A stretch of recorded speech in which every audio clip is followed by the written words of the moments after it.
بسم اللہ الرحمن الرحیم۔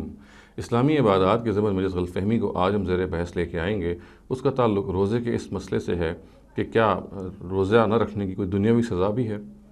تو دیکھیے، اس کا جواب جو ہے وہ منفی ہے۔ اس کا جواب جو ہے وہ یہ ہے کہ کوئی سزا دنیاوی طور پہ نہیں قرآن مجید میں تجویز کی گئی۔ یہ تو ضرور ہے کہ اگر ایک مسلمان روزہ نہیں رکھتا، جان بوجھ کے روزہ چھوڑتا ہے، تو عند اللہ وہ اس کا مواخذہ ہوگا، خدا اس سے پوچھیں گے۔ لیکن اسٹیٹ اپنے لیول میں اس طرح کوئی قانون نہیں بنا سکتی کہ وہ زبردستی معلوم کرے کہ لوگ روزہ رکھ رہے ہیں یا نہیں رکھ رہے، اور اگر نہیں رکھ رہے تو ان کو زبردستی روزہ رکھوائے۔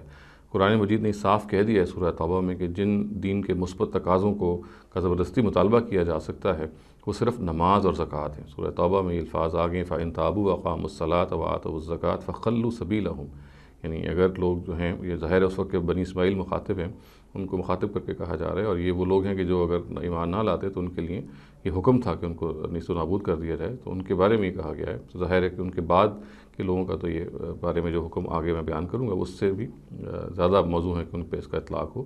تو الفاظ یہ ہیں کہ یہ لوگ اگر کفر و شرک کا جو عقیدہ ہے اس سے وہ تائب ہو جائیں، نماز قائم کریں اور زکوٰۃ ادا کریں، تو پھر ان کا رستہ چھوڑ دیا جائے گا۔ تو دوسرے لفظوں میں نماز اور زکوٰۃ ہی وہ زیادہ مثبت مطالبات ہیں دین کے جو زبردستی منوائے جا سکتے ہیں مسلمان شہری سے۔ جہاں تک روزے کا تعلق ہے، جہاں تک حج کا تعلق ہے اور دوسری عبادات کا تعلق ہے، تو ان کو اسٹیٹ کوئی قانوناً نہیں منوا سکتا۔ اس کی کوئی دنیاوی، اس کے نتیجے میں ظاہر ہے یہ پھر بات واضح ہو جاتی ہے کہ وہ نہیں منوا سکتا، تو دنیاوی کوئی سزا بھی نہیں دی جا سکتی کسی شخص کو کہ اگر وہ روزہ نہ رکھے۔ روزہ اس کا اور اس کے رب کا اس پہلو سے ہم دیکھیں تو ایک ذاتی معاملہ ہے۔